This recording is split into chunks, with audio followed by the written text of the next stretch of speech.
This lecture is slightly mistitled. This will really be the origin. Tomorrow I'll deal with the decline and then the revival. So the origin is going to deal with the three greatest personalities of the early Austrian school, all of whom were knighted. That is, all of whom were royalty, or not royalty, but part of the aristocracy. Karl Menger dropped the von when he was a teenager. Eugen von Bombawerk was a Ritter, which is a higher level of nobility, is what I was trying to say. They were all nobles. And Friedrich Freiherr von Wieser was in the lower nobility. So they were all nobles. What's interesting about the Austrian school is that all three individuals that comprise the core of the early Austrian school were working really in some sense towards the same goal, though Wieser veered off. But when I first came across the Austrian school in college, in the History of Economic Thought course, my professor was extremely enthusiastic, even though he wasn't an Austrian himself, about the school. He said this is one of the first times in the history of intellectual development, or the history of ideas, that three such prominent thinkers self-consciously attempted to develop the same research project, okay, a research program. Let me start with one point, and that is that Karl Menger is the founder of the school. Okay. Now, Karl Menger was one of the original marginalist revolutionaries. That is, he is one of the three individuals that were credited with overthrowing classical economics. Now, that's slightly inaccurate in two ways. Number one, he did much more than participate in the marginal revolution. And number two, his mission was not to overthrow classical economics, but to complete classical economics. The classical economists had done a great deal in developing price theory, okay, that is the law of supply and demand, at least in the short run, they saw as determining price. They considered this, to some extent, a universally valid law. They also used this law to great effect in destroying the schemes of the early utopian socialists. Okay, Mises always stresses that point. And they developed a theory of calculated action that focused on the business decision maker. So it wasn't a complete theory of human action, but it was a theory of calculated action. They pointed out that prices guided production. And they focused on the businessman. And what they did was to point out the following, that in the short run, if the demand for a product goes up, for example, if the demand for GM cars go up, okay, that's probably a fantasy at this point, what would occur is that there would be a much greater profit, or let's say a demand for larger automobiles goes up, be a much larger profit suddenly in the automobile industry, in the production of large automobiles. Okay, prices would increase as demand increased, exceeding costs of production. So the so-called normal return to production would be exceeded, according to the classical school, when there was an increase in demand. That would increase production of that particular good. That is, other entrepreneurs or other capitalists, the classical school didn't distinguish between the capitalist and the entrepreneur. Other capitalists would invest their funds in producing larger automobiles, which would increase the supplies of these larger automobiles, that would draw resources away from other areas of the economy, including, let's say, the production of smaller automobiles, and that would bring about a reallocation of resources.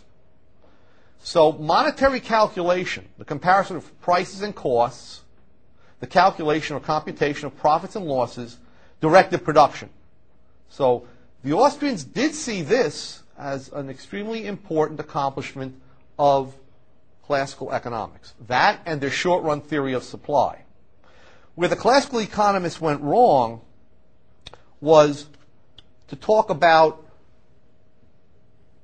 goods as if they were abstract classes, okay? And they had a problem then, okay? Their value theory was the problem. The value theory is what should underlie any good theory of price. It should support it, and it should logically lead to the theory of price that you're propounding. That was not the case in the classical school, okay?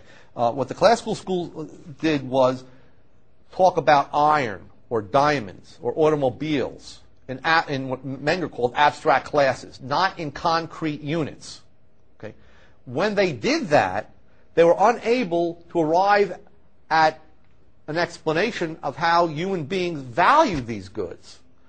And they were caught in a paradox, the so-called paradox of value.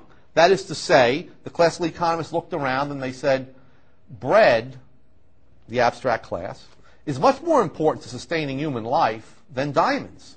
Its use value, as they call it, is therefore much greater than the use value of diamonds.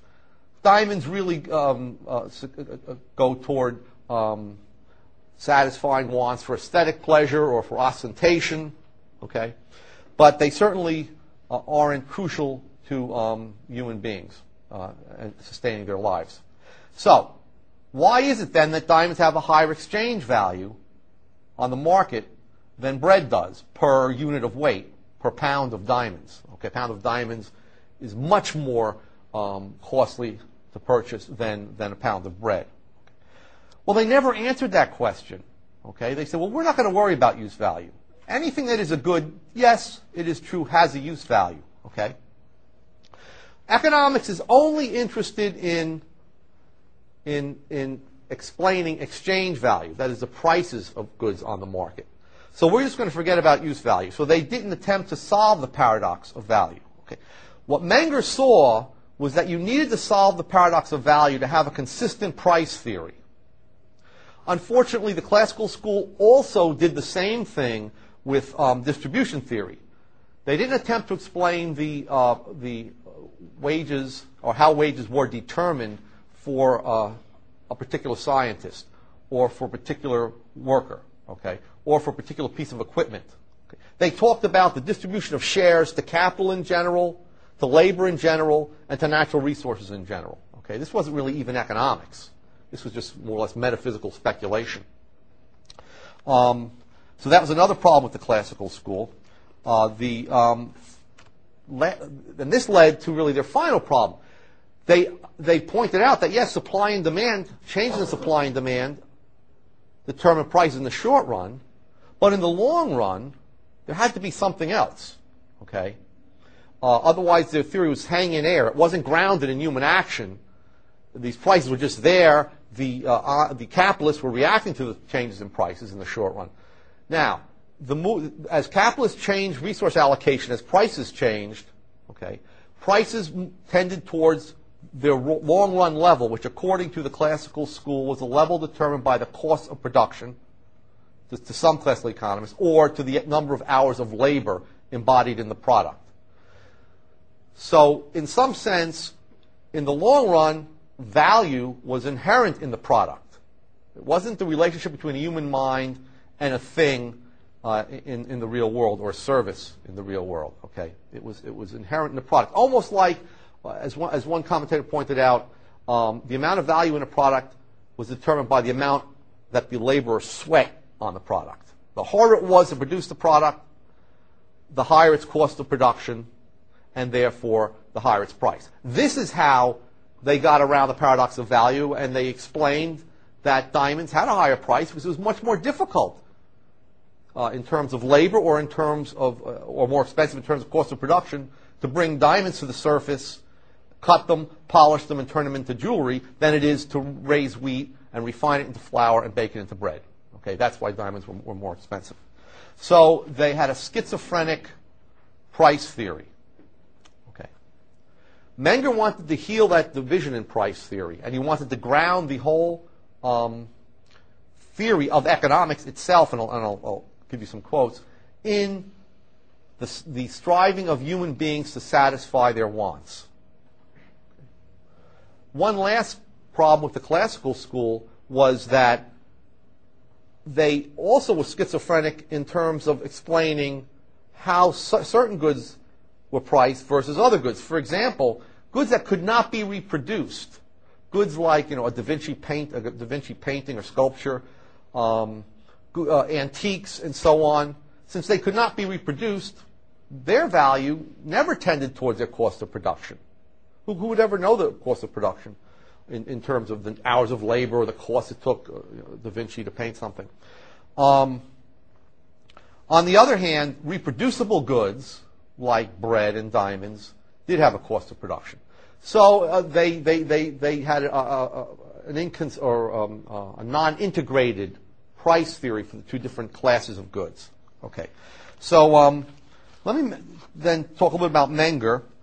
Menger was indeed the founder of the Austrian School of Economics proper. Okay, he really did create the system of value and price theory that constitutes the core of Austrian economic theory. Okay, he also originated and consistently applied what we might call the praxeological method for pursuing research in economics. Okay, so that in its method and in its core price theory, Austrian economics has always been, and it will remain in the future, Mengerian economics. Okay. And this was recognized by a number of very prominent historians of thought. For example, Schumpeter wrote, Menger is nobody's pupil, and what he created stands. This is the middle 1920s, over 50 years after Menger wrote. Menger's theory of value, price, and distribution is the best we have up to now, unquote. Mises wrote, what is known as the Austrian School of Economics started in 1871 when Karl Menger published a slender volume under the title Principles of Economics. Until the end of the 70s, there was no Austrian school. There was only Karl Menger. Finally, Hayek. Hayek said the Austrian school's fundamental ideas belong fully and wholly to Karl Menger. What is common to the members of the Austrian school, excuse me for a moment, and constitutes their peculiarity, what constitutes their peculiarity and provided the foundation for their contributions is the acceptance of the teaching of Karl Menger. Okay. And as I point out, Menger was motivated by a specific aim, and that aim was of establishing a causal link between the subjective values underlying the choices of consumers, which the classical school ignored, and the objective market prices used in the economic calculations of businessmen, which the classical school did a good job of explaining. Okay, what I want to do now is to show that because of this project that Menger had in mind, he was much more than just another marginalist innovator. Okay, and let me just give you the names and the faces of those who were marginalists. In 1874, Walras, Marie Esprit-Léon Walras, wrote a mathematical treatise in which he introduced for the first time the idea of marginal utility. Okay, he's 25 in that picture. He's 30 in that picture. He got very old very quickly from everybody calling him Marie. But these so that was Walras. He took marginal utility in the direction of mathematics. Okay. And in the direction of general equilibrium, in which human beings are not the cause of the phenomena. The phenomena of economics are mutually determined, right? As in mechanics. Oops. This is Bombaverk. As I said, he was a noble. He served a number of times as Minister of Finance for the Austrian government.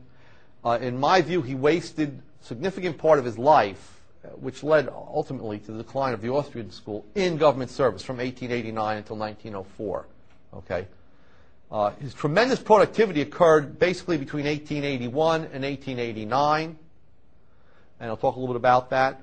After that, he still continued to write, but did not develop his system in much greater depth, though he defended it and he did refine it.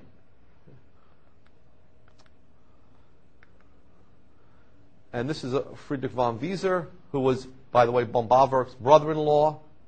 Okay, Von Wieser, as I said, veered off or departed from Menger's original project and attempted to use marginal utility, but to build on it a theory of the economy that was in some sense a verbal general equilibrium theory, okay, in which he could explain how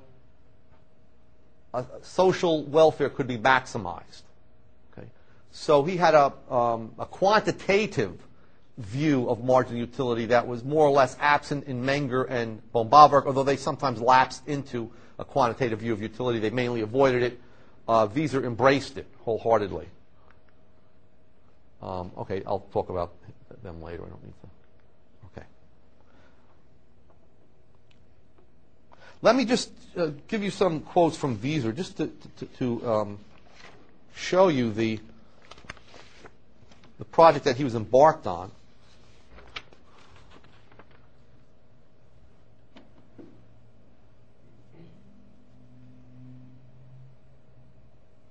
This is in the preface of his seminal work, The Principles of Economics.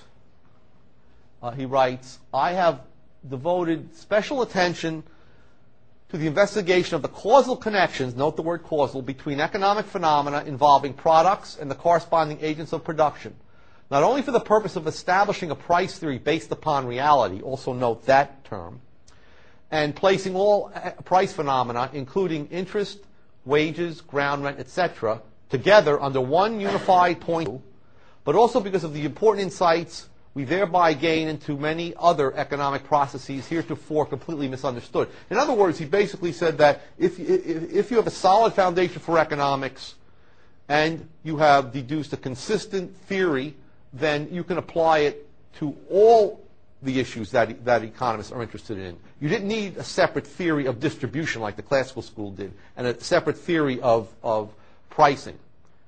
In his notes that he wrote to himself when he was beginning to work on the book, he wrote, man himself is the beginning and the end of every economy, which statements like that appear in Bastiat.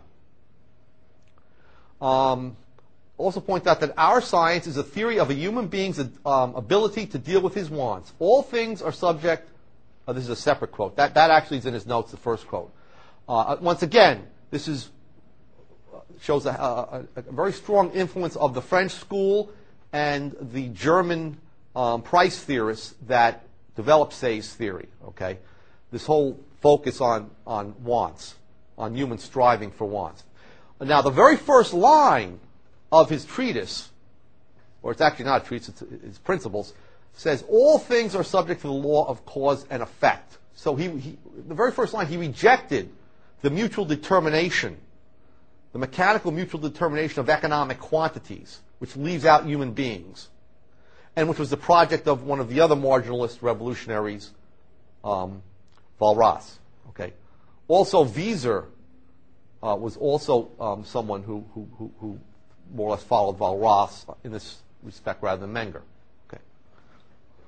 Finally, let me just give you the last quote here.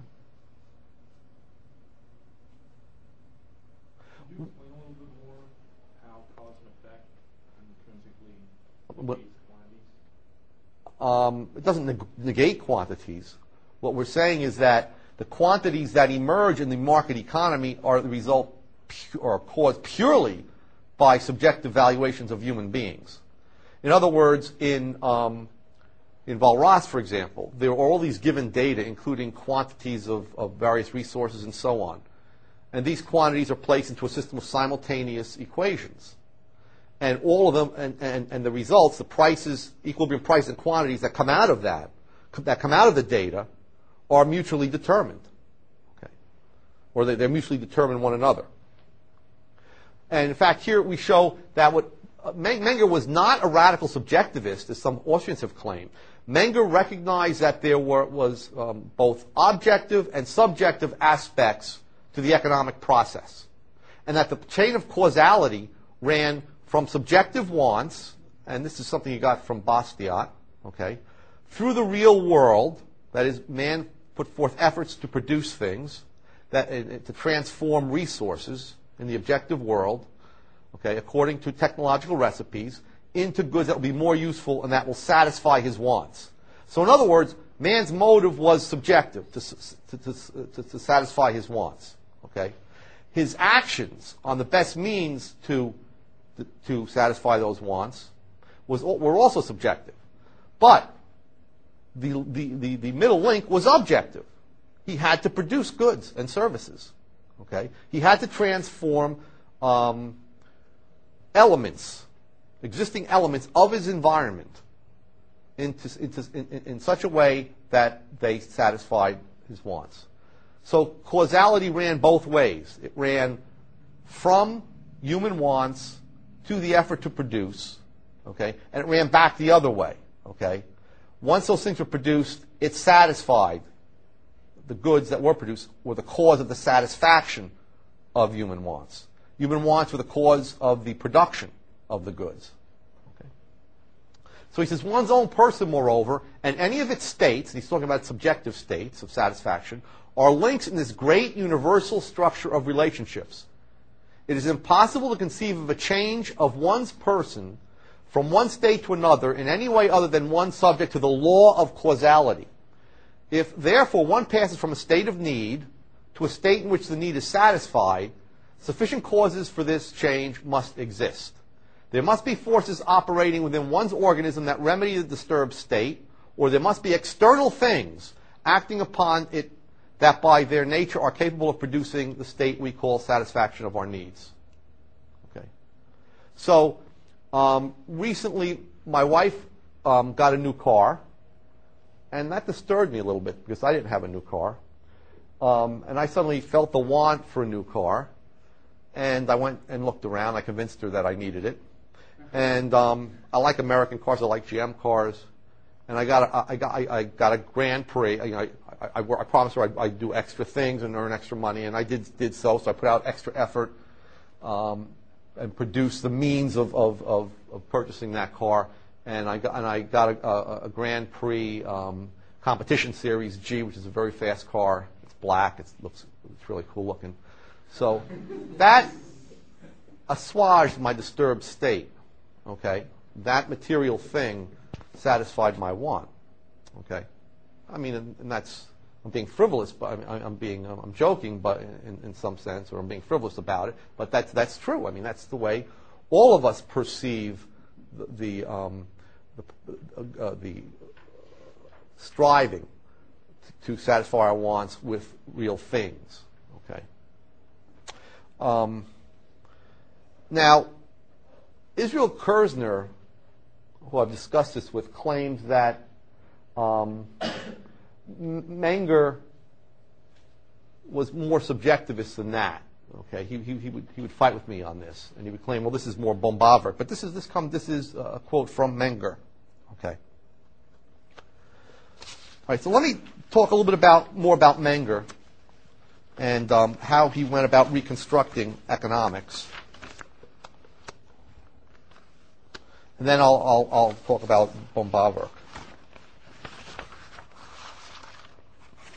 Okay, one of the first things that Menger did was to develop to improve on a theory of goods. One of the great things about the German economists of the 19th century was that they started almost all of their treatises with what was called the theory of goods. And this is another response to those who would claim that the early Austrian school, or at least Menger, was radically subjectivist. Well, if you're radically subjectivist, you don't start off with all things are subject to the law of cause and effect. And you don't start your treatise with a theory of goods. Okay. According to Menger,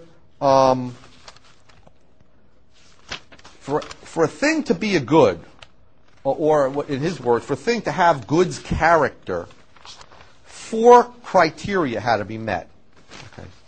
One, there had to be a human need. Secondly, let's see if I can find this here.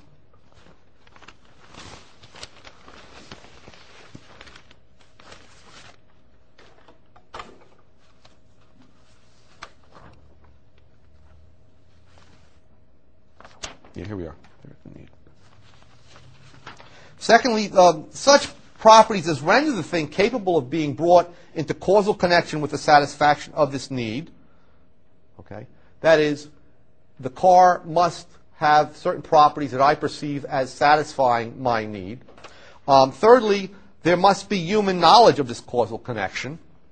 And fourth, the command of the thing, you must have command of the item sufficient to direct it to the satisfaction of the need. Now let me explain what I mean here.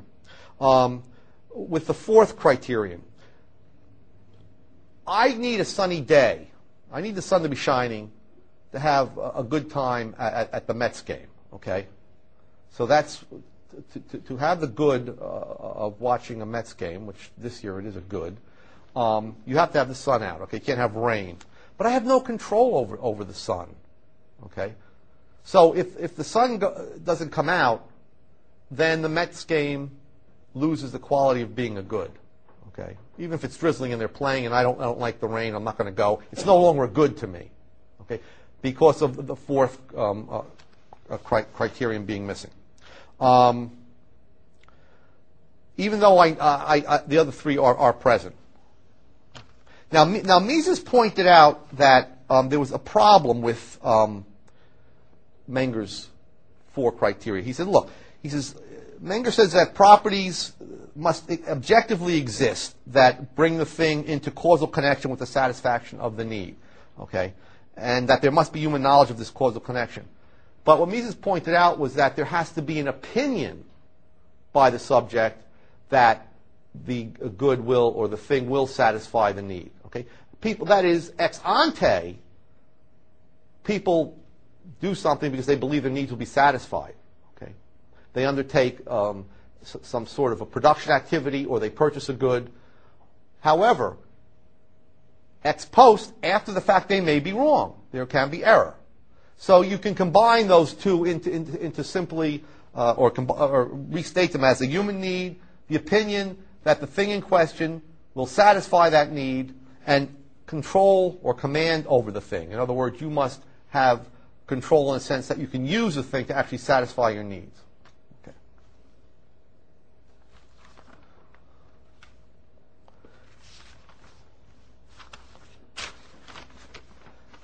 Okay, now, Menger asks the following question. Okay, given that we know what goods are, okay, the problem then becomes, how do we actually value a good? Okay. Before you can even talk about individuals valuing a good, you must keep in mind that before individuals will strive to obtain a good, there must be an insufficiency of it. Now, Menger used the word economic good versus free good. Mises said, well, if a thing is freely available like air, we never even spend any effort or time or attention on attempting to obtain air in a normal situation. Therefore, air isn't even a good at all. It's not a free. It's bad to call it a free good. It's simply a general condition of human welfare. Mises used that terminology. But let's stick with Menger's terminology. Menger said that for a thing to be an economic good means that there has to be an insufficient quantity to satisfy all human wants for that thing. At that point, it becomes a subject of what Menger called economizing activity. Okay. Now, Menger was not talking about, as the classical school was, homo economicus, economic man. The classical school, when they used the word economic man, meant that there was this, we might call him homunculus, this little man inside of everybody that when they went into business would always buy at a low price and sell at a high price. Okay? That was economic man. But what Menger did was to generalize that to the consumer. He pointed out the consumers didn't calculate like the businessman did. That wasn't the meaning of economizing. What economizing meant to Menger was simply that we would always use whatever resources or goods that we possess to satisfy our most important wants. So scarcity implies that people rank their wants. That's a much broader concept of economizing than the classical school had. Now, this was part of Menger's brilliance. He never used the word marginal utility. That was coined later by his follower Wieser, okay, Grenznutzen, which was marginal utility. But Mises never used the term, though he described the concept in a very, very clear way. And one of the examples that he used, and I'll put that up here, was the following. Let's assume we have the fictional Robinson Crusoe on an island who has been stranded and has very little resources at his disposal. Okay. How will he act to economize these resources? And not only that, how will he determine the value of the resources? Now, let me just take A here. Let's say that Robinson Crusoe has a certain finite amount of grain. Okay? Sacks of grain. You can think of wheat or corn, whatever it is. And he has 20 different wants for each sack of grain. So notice what Menger is doing here is talking about concrete units. He's not talking about wheat in general. What's the value of wheat in general? If Robinson Crusoe had more than 20 units or 20 sacks of grain, grain would no longer be an economic good. He wouldn't worry about it. There'd be more than enough to satisfy all his wants. We're assuming there's only 20 wants for grain. But let's say he has 5 units, okay? And he ranks them in the following order. The first sack, the most important use would be to bake bread for sustaining his life. Second would be, that would just keep him alive for a year, until the next year. The second use would be to bake bread for maintaining his health and his vitality and allowing him to strive after satisfaction of other wants. The third would be used for seed for next year's harvest so he could live another year.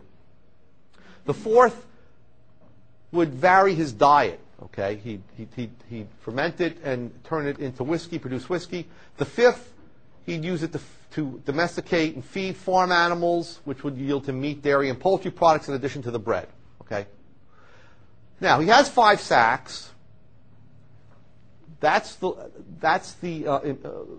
His scale of wants indicates the importance of the uses of each one of those sacks. Now he asks this question. Okay. First of all, what is the value of any given sack? Well, what we do know is that every sack, since it's interchangeable, since every sack of wheat is identical with every other sack, they have to have equal value. Okay? But yet they serve very differently valued wants. How do we determine the value? Is it the value of the most important want? Is it some average value, maybe the third want? Well, this is where Menger's brilliance comes in. Okay? Now, other writers before Menger in the German tradition that followed Say, and even in the French school, had come close to the notion of marginal utility. But they didn't ask the right question.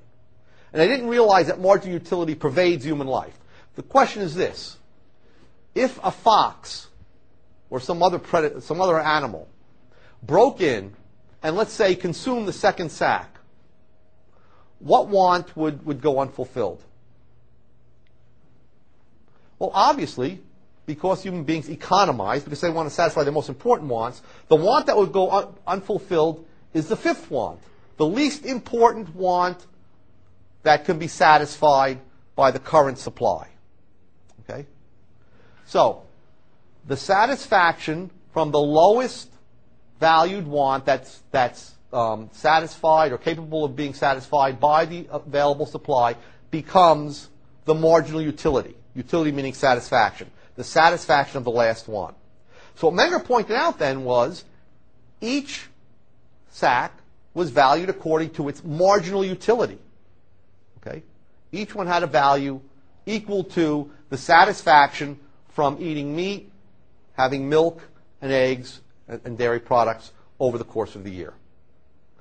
Why? Because that was what Menger called the dependent utility. No matter which sack is lost, he loses the satisfaction from the lowest valued want.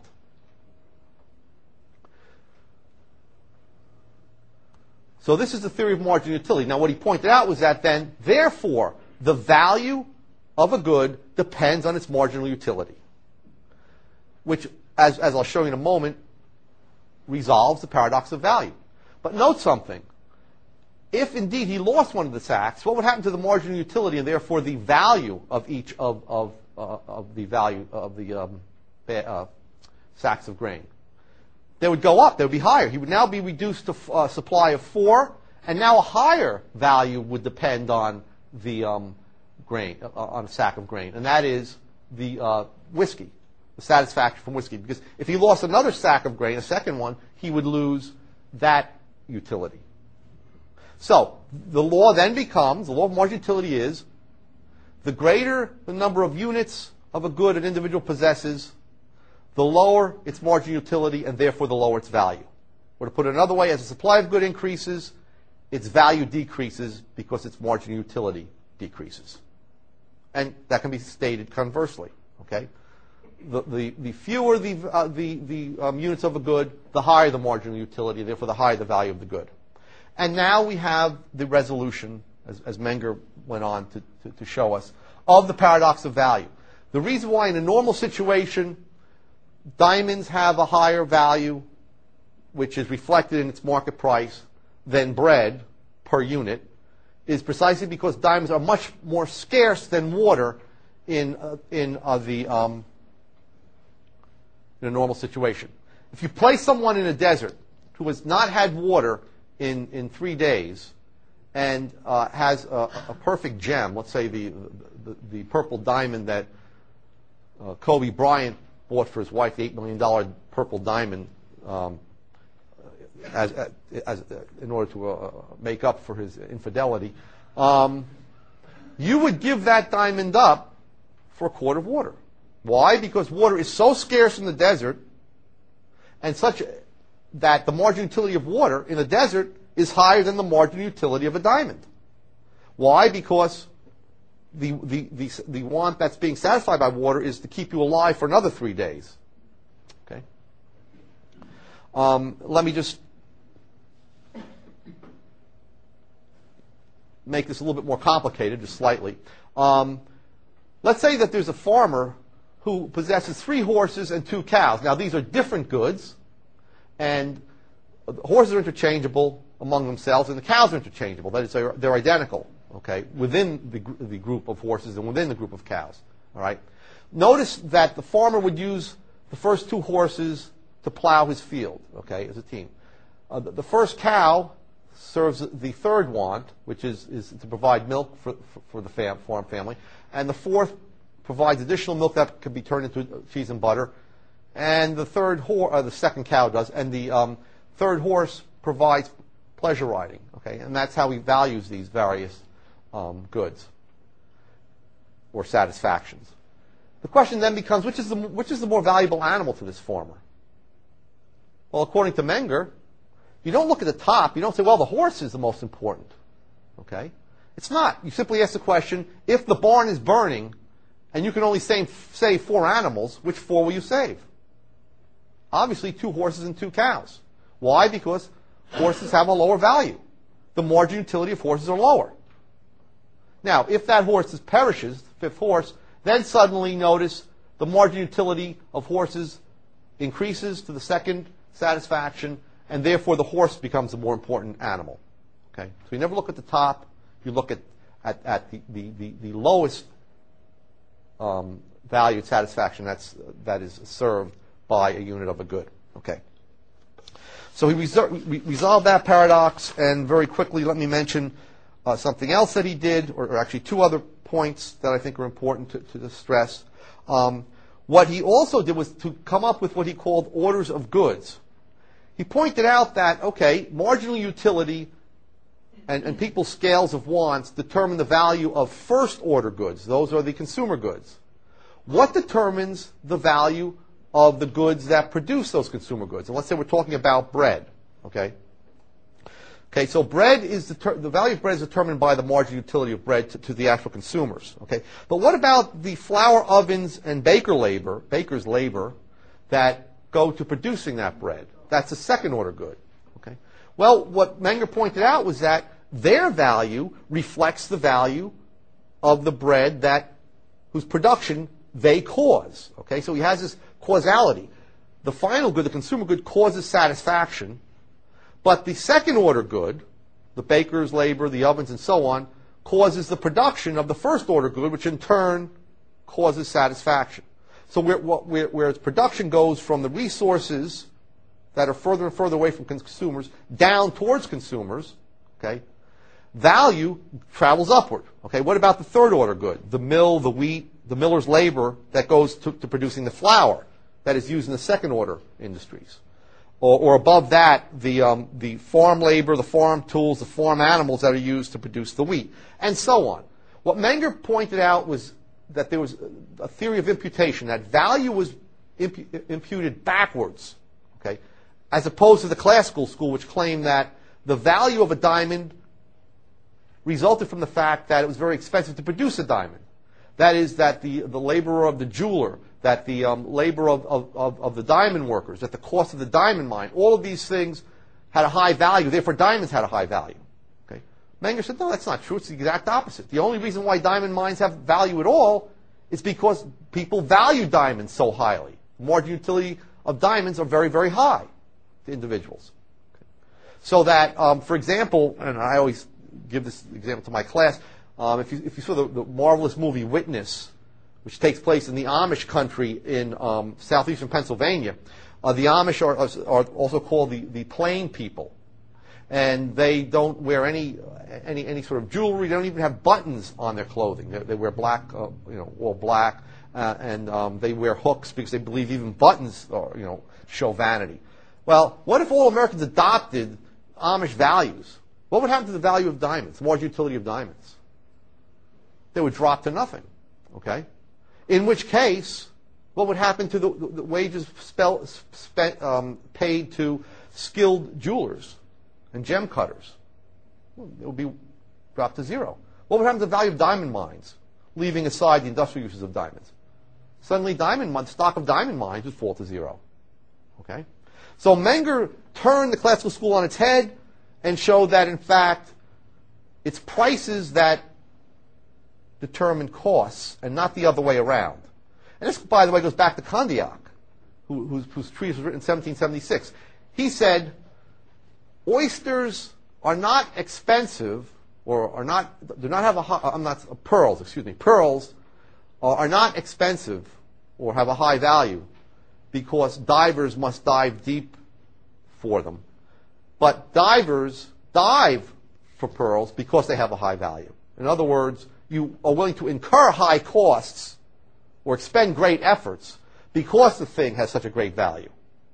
Okay? If the thing at the bottom of the sea didn't have much value, you wouldn't dive for it. So you can see this subjective value tradition that began with Cantillon coming through and really being perfected in Menger. Finally, I want to mention one other thing that Menger did regarding goods, and that is he also pointed out that, or he also explained how an individual factor of production was priced, which the classical school couldn't do. They talked about labor in general, receiving a certain share of the product, and land in general, acquiring a share of the product, and so on. They didn't talk about how individual laborers, individual pieces of capital equipment, individual raw materials were priced. So Menger went beyond just saying that the value of the second order goods reflected the value of the first order goods and so on all the way back. He also pointed out that there was a simple way of determining what the price of a particular factor would be. He didn't fully explain this within the context of the market economy, but he did give us the important starting point. Take the example of wheat once more. Let's say that a farmer can produce 1,000 bushels of wheat per year, and he wants to know what the value is of 100 pounds of fertilizer. Okay, and let's say to produce 1,000 bushels of wheat, you need a certain amount of certain number of horses, certain number of plows, certain amount of labor, certain amount of supervisory labor, and a certain amount of fertilizer. Okay, and combining all of those things, we call that the production function, will give you 1,000 bushels of wheat. So what Menger said was, what's the value? Let's say someone uses 10,000 pounds of fertilizer. What's the value, or let's say 1,000 pounds of fertilizer. What's the value of 100 pounds? Well, Menger pointed out that factors, when they're combined, or resources, when they're combined, can be combined in different proportions. Okay? That is, unlike the production of water, which takes two atoms of hydrogen and one atom of oxygen. Okay? If you're missing the one oxygen atom, you can't get water. You can't produce water. Most production is not like production of a chemical. Okay? Most things can be produced using different combinations of factors. Okay? He saw that back then. And what he said was the following. He says, what would happen if out of the 1,000 pounds of fertilizer, 100 pounds were taken away? All other things equal, with the same amount of horses and plows and labor and so on. He says, well, there would be a reduction in the output. It would go, let's say, from 100 bushels of wheat, or what I say produced per year, 1,000. 1,000 bushels of wheat, let's say, to 950 bushels of wheat, okay, because of the reduction of fertilizer. So what Menger said was that the marginal product, the additional product that last 100 pounds of fertilizer added, gave the value to the fertilizer. So whatever value he attached to 50 bushels of wheat is the value of the 100 pounds of fertilizer. So, and if he didn't take it as far as the market economy, but let's assume each bushel of wheat was, let's say, $3 a bushel. And there was a reduction in output of 50 bushels. That's $150. He'd be willing to pay up to $150, because that would be the loss of his revenue, to purchase 100 additional pounds of fertilizer. So Menger actually gave us the hint on how to solve the problem of pricing the factors of production. Okay. What about Bombawerk? Well, two important points about Bombawerk. One is that the one that he's known for is that he came up with a theory of capital and interest that was based on subjective values, that was based on people's time preferences. Now, it was adulterated with other factors, but basically he came up with the notion of time preference. That is, if I were to ask you to lend me $10,000 and you completely trusted me, there was no question that I would default, and that I would pay you back in 1 year. I would give you an IOU for, let's say, $10,000 in 1 year's time. Okay? Well, would you give me that for a firm promise, firm guarantee that I'd pay you back? Would you give me $10,000 today in exchange for $10,000 a year from now? No one would. Why? Because in the interim, you'd be giving up the satisfaction from that $10,000. Okay, that's the notion of time preference. Well, what Bombawerk pointed out was that future satisfactions have lower value than present satisfaction. A future sum of money has, dollar for dollar, a lower value than a present sum of money. So therefore, if I offered you 11,000 future dollars for 10,000 future dollars today, you're not exploiting me by taking 11,000 a year from now for 10,000 today. In fact, that reflects the fact that future dollars have a lower value than present dollars. Because in making the loan to me, you forego all the satisfactions that you could have attained for that year. What Bombawerk pointed out was that this is not only true in the loan market, but it's true when a capitalist invests in the structure of production. And he used the orders of goods that Menger used. Okay? And he called it the stages of production. So if it takes me 5 years to build a car, okay, then, or let's say I'm in the assembly stage of an automobile, and I know that I can produce a certain number of automobiles that will yield me $1 million 1 year from now. Would I be willing to pay the workers, and let's forget about the raw materials and so on, let's just assume the workers are, would I be willing to pay the workers the full $1 million? Well, of course not. Okay? No one else would. Okay? The workers' value would be bid up to a level which reflected the time preferences in society. So if there was about a 10% time preference on average in society, if people preferred goods today to goods a year from now by about a 10%, then the total amount of wages paid to workers would be 10% less than $1 million. That is about $900,000. So capitalists would pay about $900,000 at the beginning of the process. Let's assume they pay them right at the beginning. and in return, they would get the capital goods that the laborers worked on for the year. And at the end of the year, the capital goods would be finished automobiles, which the capitalists would then turn around and sell for $1 million. He would get about, let's say, an 11% return on a $900,000 investment. Okay. So, far from being exploitative, what the capitalist does, the capitalist function in a market society, is to remove the burden of waiting for income from the workers.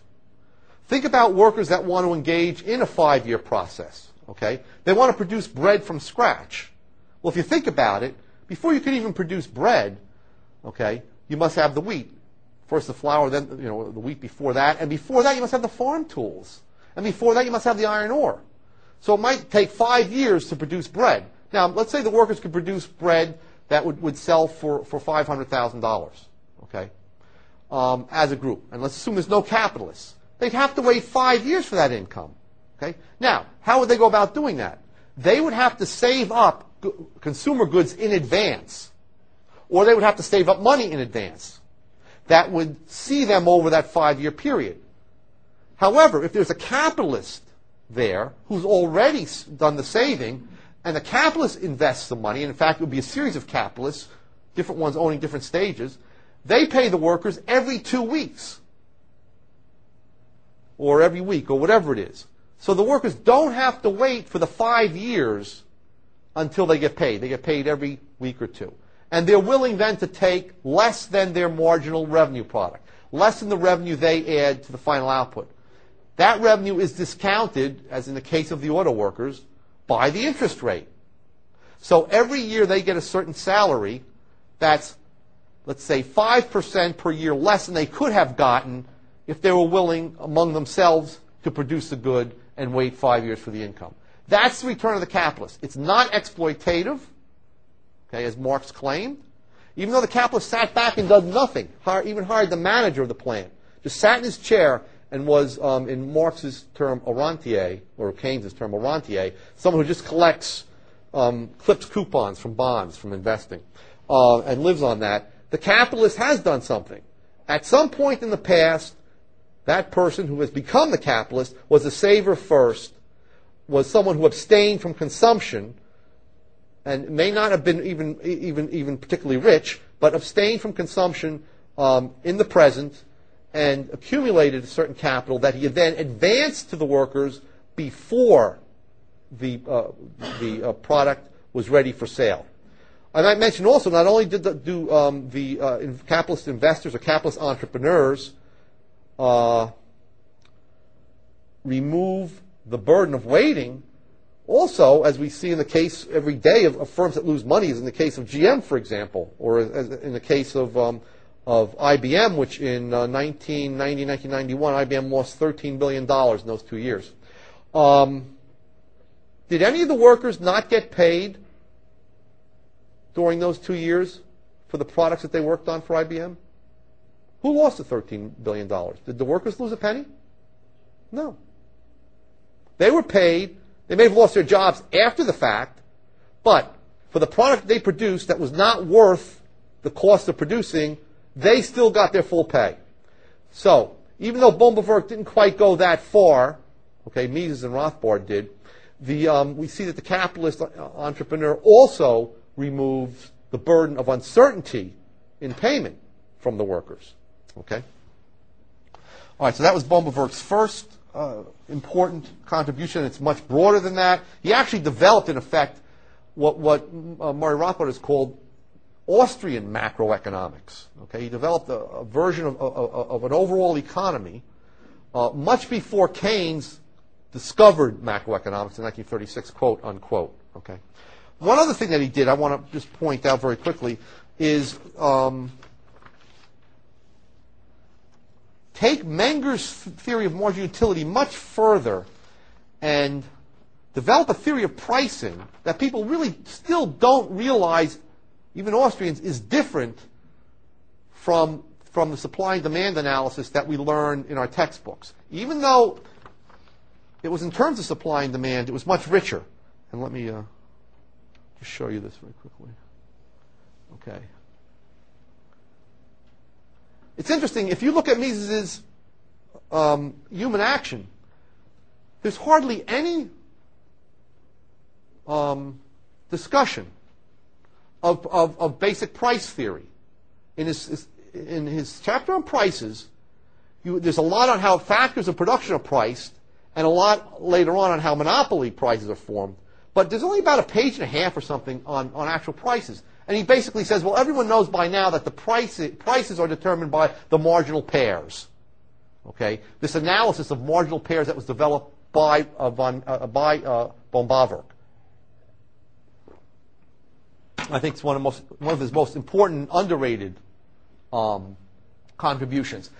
It's also one of the reasons why people like, for example, Israel Kirzner and others think, though Israel Kirzner isn't as much at fault as Lachmann, who claim that von Bawerk is some sort of an objectivist and isn't a true Austrian. Okay, that's nonsense once we go through this this example. Okay. I need my pointer. Yes, I got it. Okay. Let's assume that you have 8 horses in the market, okay, and you have 10 buyers. Now, I've denoted buyers as B1 through B10, sellers in the third column as S1 through S8. Under maximum buying price, I've shown you the maximum price that a particular seller will pay for a horse, let's say 260, B3 will pay up to, but no more than 260, and so on. Okay? Von Bawerk called the most capable buyer that buyer that was willing to pay the highest price for a unit of the good. The least capable is the buyer that's willing to pay the lowest price. On the other hand, it's reversed with sellers, right? The most capable seller is the seller that's willing to accept the lowest price. That is, he's the first one to make an exchange, okay, as prices go up. And the least capable is the seller who will not part with his good until the highest price is reached. Okay. Now, how do we determine the equilibrium price and the equilibrium quantity? Well, von Bawerk said it's done by the marginal pairs. Okay, and let me show you the analysis. Okay, let's say the price starts high at $300. Well, you only have one seller there, B1, who's willing to buy, but you're going to have 8 buyers, 8 suppliers willing to sell, because $300 exceeds the minimum selling price even of the least capable seller. Okay. That price cannot exist. In other words, the suppliers are going to be willing to lower their price, and as they lower price, what's going to happen is that you're going to get the next most capable buyer coming in, the guy who's willing to pay $280, and on the other hand, price is going to continue to fall until you get to a point where every buyer that wants to purchase at that price can find a seller. And every seller that wishes to sell can find a buyer. Okay? Now, in this particular case, the equilibrium price is going to fall between $210 and $215. Okay? It's got to be greater than $210 and less than $215. Let me explain why. If it's greater than $210, then buyer number 6 will not purchase. So you'll have a demand for 5 horses. Okay? If it's lower than $215, seller number 6 will not be willing to sell. So you'll have 5 buyers and 5 sellers and an equilibrium price. Okay? What happens if it goes up to $215? At $215, you have 6 people wanting to supply and only 5 willing to buy. What happens if it falls as low as $210? Well, then buyer number 6 comes in, and yet supply at 210 is only 5. Okay, so somewhere there's a range in there between 210 and 215 in which you have the price being set. Okay, so the marginal pairs refers to the following. It refers to the upper limit. The upper limit's always set at any price by the last successful buyer, okay, in this case B5, okay, and the first unsuccessful seller. S6. In other words, whichever is lower is going to set the upper limit. Whichever of those two is lower. For example, if the B5 had a maximum buying price of 213, then the price would have to be less than 213 because otherwise he would come into the market. Okay. Okay. So that's the upper limit. What about the lower limit? The lower limit has to be set by either the higher of the first unsuccessful buyer, okay, B6, or the last successful seller. Okay. In this case, B6 has the higher price, and in this case, therefore, the limit is between 210 and 215. Okay. And let me just give you that in a more formal way. Simply, the upper limit of the equilibrium price range, in this case, it's between those two prices, is determined by the lower of the minimum price of the first unsuccessful seller and the maximum price of the last unsuccessful buyer, or the last successful buyer, excuse me. The lower limit is determined by the higher of the minimum price of the last successful seller and the maximum price of the first unsuccessful buyer. Okay, in this case, the marginal pair that actually determines it are those two. But it can be either. In either case, it could be one or the other, depending on which. And you can look at his example in the book. The reason why I bring this up is because this means that it is subjective values and subjective values alone, and I'll put up a few quotes by von Bauer, that determines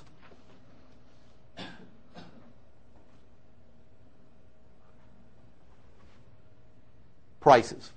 And he says the following. He says, of all the results we have attained in this chapter, and that's a chapter in which he has this horse market, the one that is by far of greatest import is the fact that all influences which function in the determination of price have been resolved into subjective valuations and a rational appraisal of their functioning. And he goes on and says, and I do really believe we have here hit upon the simplest and most natural and indeed the most productive manner of conceiving exchange and price. I refer to the pricing process as a result derived from all the valuations that are present in society. And then he goes on, he says, I do not advance this as a metaphorical analogy, but as living reality, that in every market, at every moment in time, it is people's subjective valuations of buyers and sellers that determine the prices. So that, for example, when you go into a supermarket and you walk out with, let's say, 2 6-packs of beer, 2 pounds of steak, 5 potatoes, and no more and no less, what does that mean? That means that you have purchased up to the point where the last unit of each good just exceeds the price that you're paying for it. Okay? So that you're benefiting. And on the other hand, the seller, in return, is receiving a price that he prefers to each unit of those goods. Okay. Then, Baumwollwerk in another passage says, what's happening with that? He says, and the theory of supply and demand, he says, and the old theory of supply and demand oscillated, as it were, between the scylla of a vacuous and unsatisfying. I can't read. Did I zoom? Oh, wait a minute. So what should I? The light button? Okay, I got it. This one? Is that better? Okay. Between the scylla of vacuousness and unsatisfying vagueness and the charybda of an equally unsatisfying erroneousness. Okay, meaning he's talking about the classical school. He said, it is now my opinion that the problem finds complete organization and solution if we introduce into the traditional frame the simple thought that price is completely and entirely the product of man's subjective valuations. Finally, he says, and this is important, he says, the prices are the result of the momentary market situation, and we are beginning by regarding as a constant quantity the stocks of finished products which constitute the supply. That is, at any moment, and Murray Rothbard has emphasized this, at any moment, there's always a certain amount of goods on the market in inventory. Okay? That's why we don't draw upward sloping cost of production curves, marginal cost curves, as do the mainstream economists. At any moment in time, the only cost of selling a good that's in stock is speculation on whether you can get a higher price in the future. And that's the only reason why supply curves might slope upward. Okay? He goes on to say, however, they are only momentarily constant, becoming a variable quantity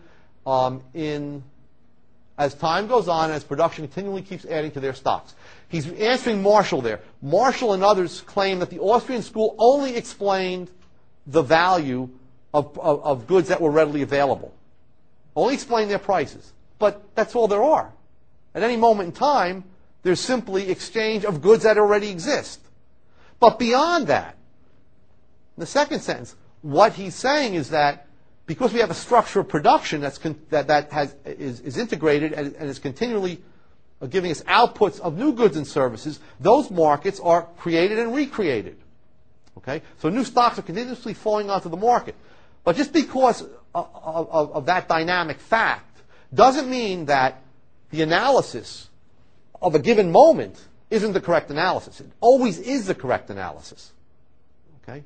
It's not the long-run supply curve, upward sloping supply curve, that which is based on long-run costs of production. That gives us that's relevant to price theory. It's always the momentary supply and the momentary demand, which depends on people's values. Okay? And something else that's interesting, which I'm working on now, and it's in von Bauwerk, and I realize now it's in many other economists, including Henry Hazlitt. Mainstream economists, when they say that the demand increases, they say, well, the demand increases. At any given price, people will buy more. They'll spend more on the good. So the demand curve shifts to the right. That's not the way von Bauwerk or, for example, Hazlitt, or even if you look closely at Rothbard, talk about it. This whole idea that an increase in demand means an increase in spending on goods. People don't just have extra money, go out and spend it on goods.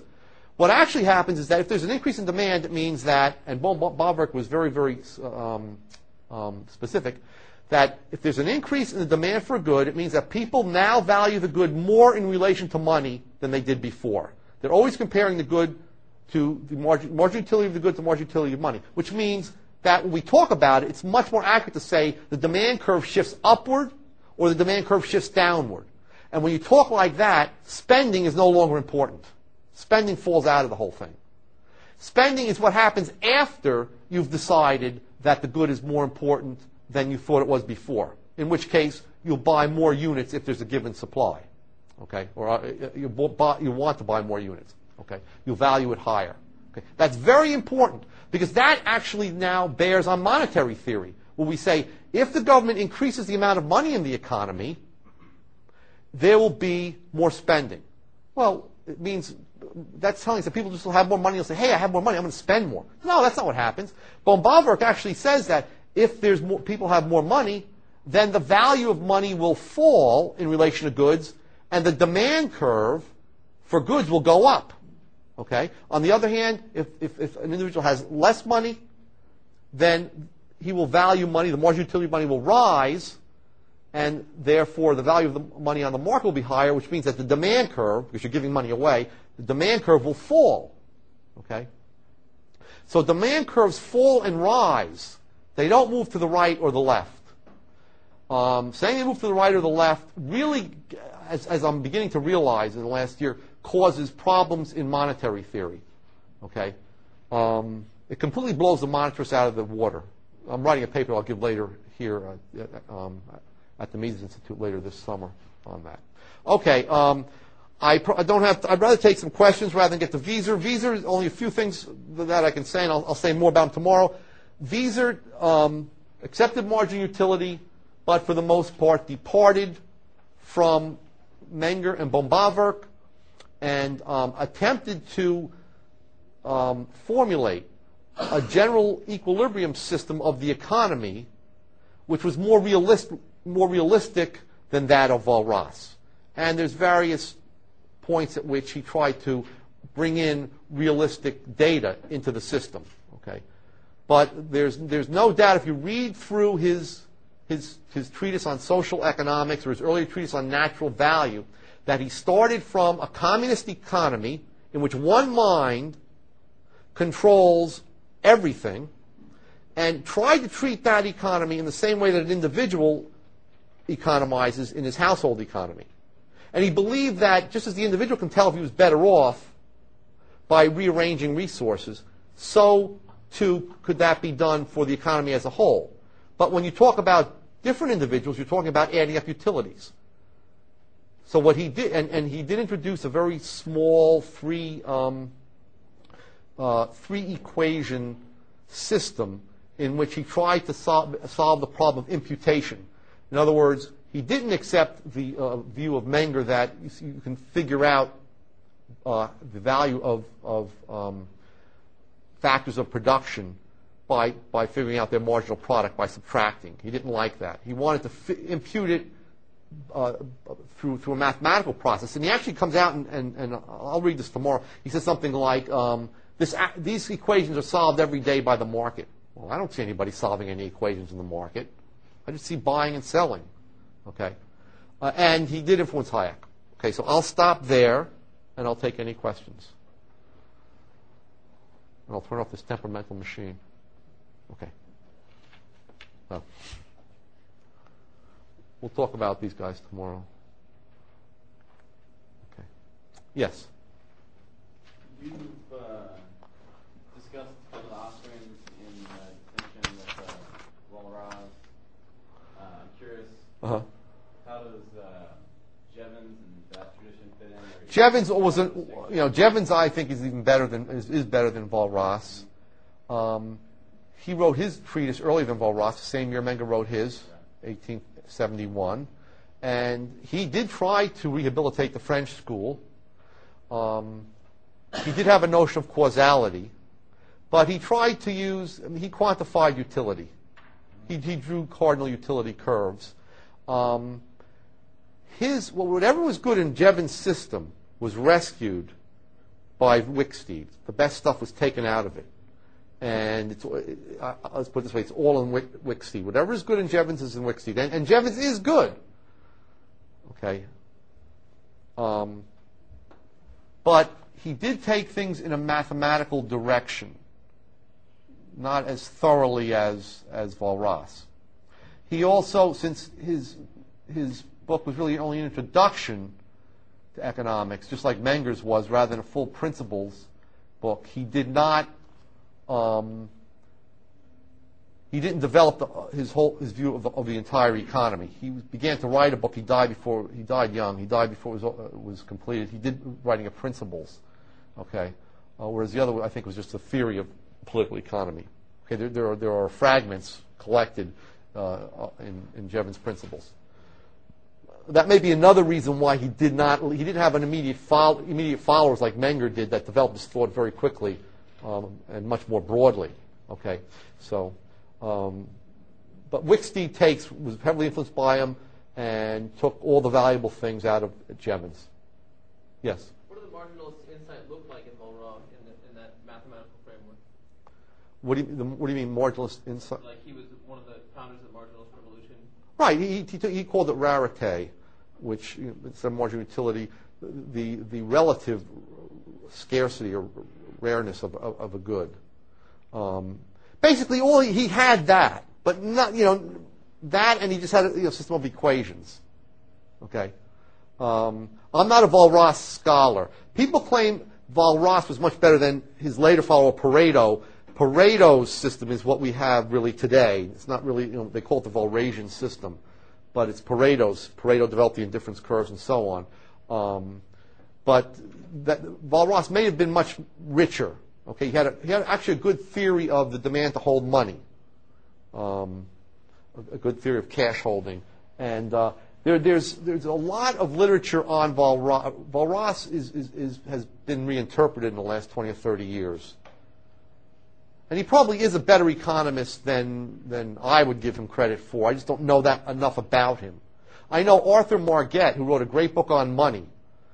Probably the second greatest treatise after Mises on money, in 1938, 1942, was a Walras scholar. And the best things on Walras, the best things in Walras are in this treatise called just The Theory of Prices.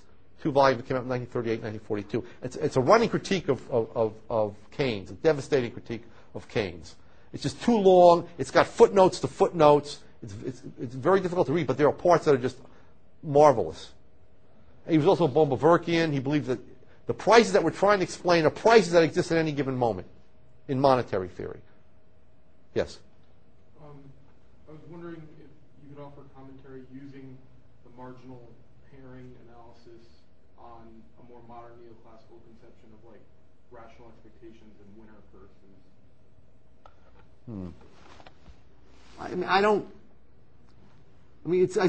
They seem to be doing different things or aimed at different things. I mean, I would like to. The theory of the marginal pairs could be used in auction theory, I guess. I mean, because really, Bombaverk, if you work through his book there, or the part of the book on pricing, starts with a bilateral monopoly, meaning two people bargaining. Okay, so he sort of is the author of bargaining theory in some sense. And I think in Man, Economy, and State, Rothbard says that nothing worthwhile has been done on bargaining since Bombaverk. That's in 1962 when in Man, Economy, and State. Now, I haven't thought about developing this marginal pairs in any deeper. Now, there's an article that John Egger, an Austrian who was also at South Royalton, sent me, which he on marginal pairs, and it got me thinking about this, which he got into the Journal of Economic Education back in '99. I have a copy of that article if you want to look at it. He goes into a little bit more detail. He claims that Bombaverk makes a mistake, which I don't see in this. But anyway, that he didn't quite get the marginal pairs right, which I don't think is quite right. But anyway, there hasn't been anything written on the marginal pairs in a long time, and then Egger's article is great just to have someone talking about that. I always taught it that way when I was teaching undergraduates. Now with MBA students, they don't want to hear about marginal pairs. I mean, that's, why do we have to go through all of this? But Egger tells me that he does teach MBA students this stuff, and that they are interested in it. So now I may introduce this and say, look, this is a better way. One thing I did want to point out is that Bombaverk doesn't reject regular supply and demand theory. What he says is that he says when buyers and sellers make continuously changing valuations, upward or downward, notice he's talking about upward and downward, as the case may be, and these valuations represent offers to buy or sell partial quantities of a market good, there's a special predilection for depicting them by means of continuously ascending or descending curves, and for indicating by their points of intersection the price situation which the competitive offers based on those valuations are in the process of developing. Now, he says this is unobjectionable. He goes on to say, he says, however, he says, I still find it questionable whether with its resulting presentation, with its resulting unavoidable suppression of any personal point of view, this method of presentation is really capable of completely supplanting and making superfluous a description by running commentary of the determination of price. By running commentary of the determination, he means looking at the buyers, looking at the sellers, showing their maximum buying prices, minimum selling prices, and focusing on the marginal pairs. He's saying there's nothing wrong with drawing these curves, and he does at one point, but that it's too mechanical. Okay, it doesn't show you the subjective valuations interacting to determine the price. He admits that it's easier to do it that way, and in some cases, heuristically, it's better to have supply and demand curves so students can follow along and so on. But that this becomes cumbersome. It does become cumbersome when you're talking about a lot of people. But he thinks that this should be the first introduction to price, okay, or to price theory. Any other questions, comments? Yes. Bombaverk says something similar to that about the loose use of terminology to refer to markets in government and property rights in nebulous sorts of things. It's not going to object to that, but you have to remember the real reality behind the scene. So he says it's okay to use it loosely. Right. You have to remember that there's some hardcore reality behind it. Right. That's very important. People think that, often say that von Bauwerk was verbose or prolix, saying in too many words what he could have said in a fewer words. But I think he's very, very careful. And I don't, I like the way he writes. I mean, he's clear. He takes a long time to make a point, but when he makes the point, you know it. And if you go through that chapter with the marginal pairs, he changes everything around to show you how if people's one criticism of this was by certain economists, Edgeworth in particular, and some others. Well, you're saying that only the marginal pairs affect the market, but it actually is not true. Okay, that only the marginal pairs determine price. Everybody's valuations in the market determine price. It's simply everybody's valuations determine where the marginal pair is. The marginal pair is determined by, if you change the number of sellers and buyers, you're going to change the marginal pair. Von Bauwerk admits it, and in the second edition or third edition says, okay, I wasn't as clear on that. So be careful with the way you state it. Marginal pairs alone don't determine price. Okay?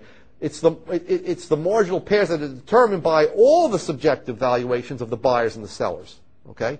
If you have fewer sellers or sellers with different valuations, the marginal pairs themselves are going to change.